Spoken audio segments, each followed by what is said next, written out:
Hi guys, তোমরা কেমন আছো? আশা করি ভালো আছো। আজকের আবার একটা টপিক নিয়ে আলোচনা করছি। তোমাদের জন্য অবশ্যই গুরুত্বপূর্ণ একটা টপিক, সেটা হচ্ছে প্রিপোজিশনস, যেটা বাংলায় বলা হয় পদান্বয় অব্যয়। মানে পদের সাথে পদের যে মিলন ঘটায় যে শব্দ, সেটাই প্রিপোজিশন। হ্যাঁ, দেখো, অবশ্যই ক্লাসটা প্রথম থেকে লাস্ট অবধি অবশ্যই দেখবে, কেউ স্কিপ করবে না। স্কিপ করলেই সমস্যা পড়ে যাবে, ঠিক আছে? দেখো, the book is on the table, বইটি টেবিলের উপর আছে। দেখো, এই যে আমি দেখছি, দেখো অন, এই যে অন শব্দটা বোল্ড করা আছে, হ্যাঁ, মোটা অক্ষরে লেখা আছে। দেখো, এই অনটা যদি এখানে তুলে দিই তাহলে কী হয়? দেখো, the book is the table, তাহলে কী হবে? বইটাই টেবিল হয়ে যাবে। তার মানে বুঝতে, দেখো অনটা থাকাতে কী গুরুত্বপূর্ণ জিনিসটা দেখাচ্ছে। দেখো, ঠিক একইভাবে দেখো, তার মানে কি, অন শব্দটা কি বুকের সাথে টেবিলের সম্বন্ধ স্থাপন করেছে। দেখো, হ্যাঁ, এটাকে বলা হয় পদান্বয় অব্যয়। Your pen is in your bag, দেখো তোমার কলমটি তোমার থলিতে আছে। ঠিক একইভাবে যদি ইন তুলে দাও, দেখো তাহলে কী হবে? তোমার পেনটাই হয়ে যাবে তোমার ব্যাগ হয়ে যাবে। তার মানে কি, দেখো তাহলে ইনের, তার মানে প্রিপোজিশনের কত গুরুত্ব, দেখো, তাই না?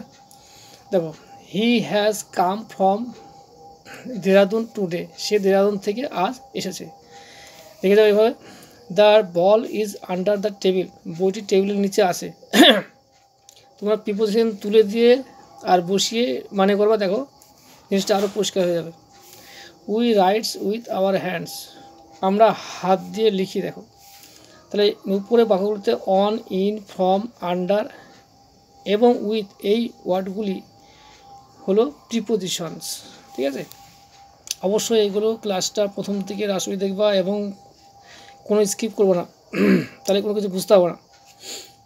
দেখো, সমস্ত ব্যাখ্যা করে দিচ্ছি।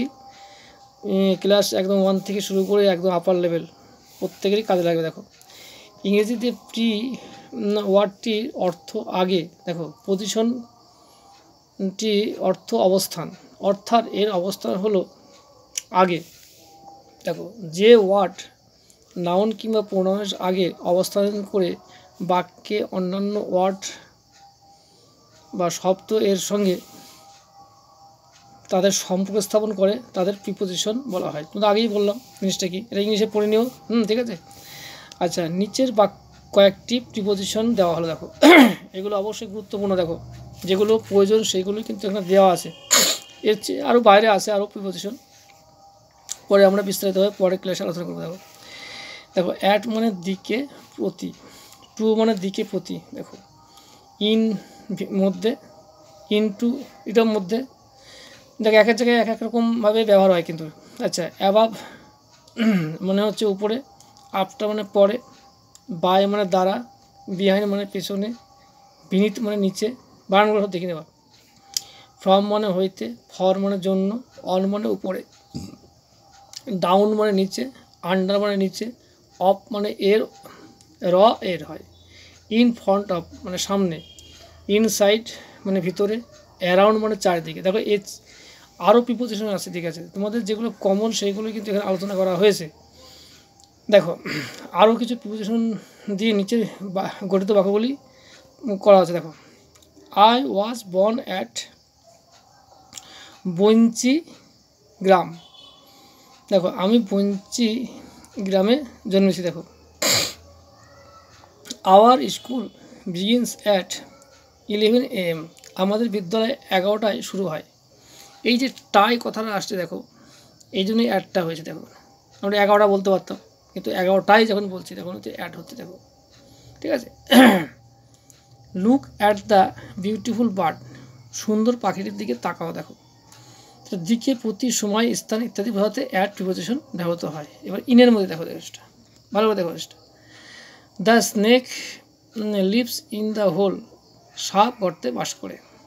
The farmers live in village, কৃষকেরা গ্রামে বাস করে। দেখো, there are many mangoes in the tree, গাছে অনেক আম আছে। দেখো, we shall go to Darjeeling in summer, আমরা শীতকালে দার্জিলিংয়ে যাবো। দেখো, দেখো ভালো করে দেখে নাও, টেন্সের ব্যাপারটাও ভালো করে বুঝিয়ে দিয়েছে।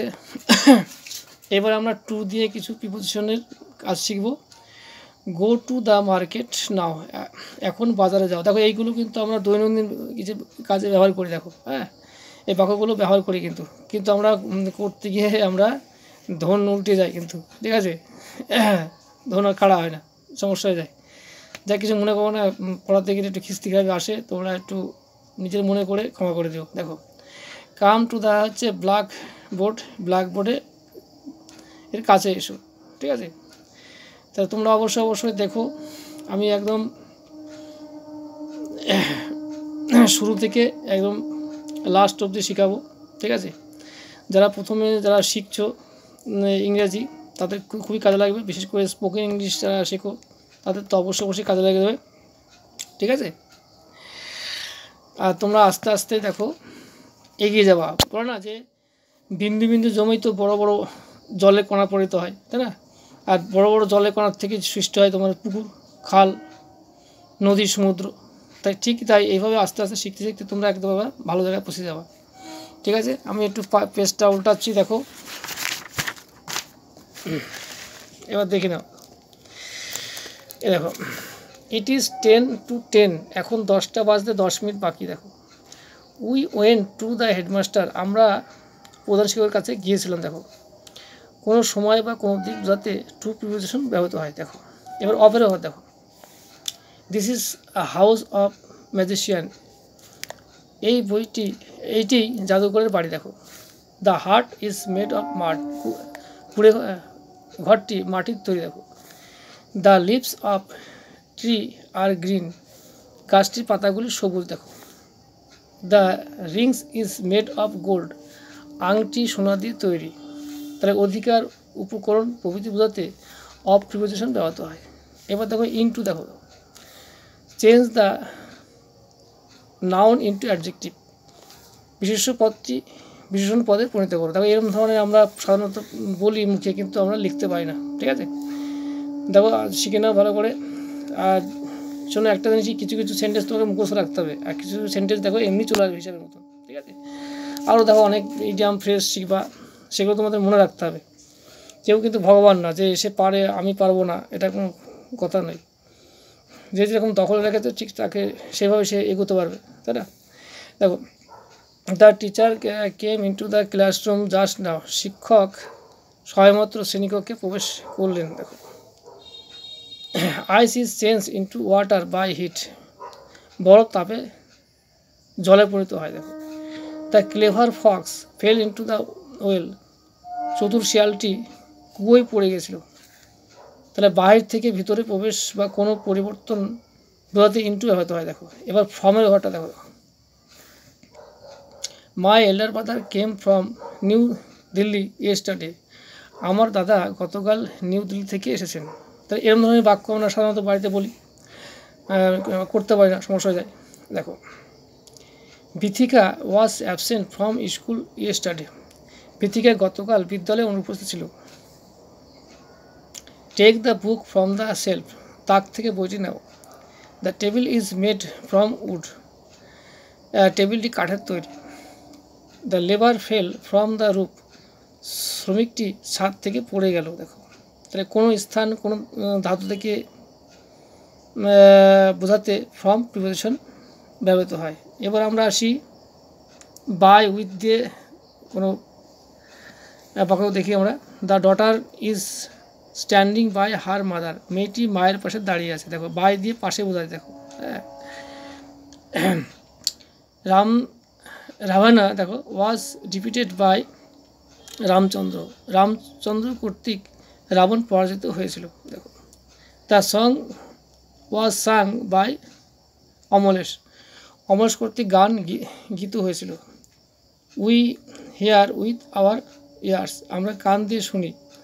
The boy cut his finger with the knife, বালকটি ছুরিতে হাতে আঙুল কেটে ফেলেছে। দেখো the daughter went to school with her mother, মেয়েটি মায়ের সঙ্গে বিদ্যালয়ে গিয়েছিল। এবার আমরা দেখো বিটুইন অ্যামংয়ের ব্যবহার দেখো। বিটুইন হচ্ছে দুজনের মধ্যে বোঝায়, অ্যামং হচ্ছে বহুর মধ্যে বোঝায়। দেখো give the orange between Amal and Kamal, Amal ও কমলের মধ্যে কমলাগুলো ভাগ করে দাও। আচ্ছা, হ্যাঁ, distribute the chocolate among the student, ছাত্রদের মধ্যে চকলেটগুলি ভাগ করে দাও। I will go there between 4 PM to 5 PM, বিকেল 4টে থেকে 5টার মধ্যে আমি অবশ্যই সেখানে যাব। দেখো, the women were quarreling among themselves, মহিলারা নিজেদের মধ্যে ঝগড়া করছিল। এবার দেখো, দুইয়ের মধ্যে বিটুইন এবং অনেকের মধ্যে অ্যামং প্রিপোজিশন ব্যবহৃত হয়। অবশ্যই এগুলো সব তোমরা মুখস্থ করে ফেলবা, যেখানে যা নিয়মগুলো শেখানো হয়েছে অবশ্যই দেখো, তাহলে জীবনে কিছু করতে পারবা, না হলে তোমরা পিছিয়ে যাবা। ঠিক আছে, ভিডিওটা ভালো লাগে লাইক শেয়ার কমেন্ট অবশ্যই করো। আমি এখানে রেখে দিচ্ছি।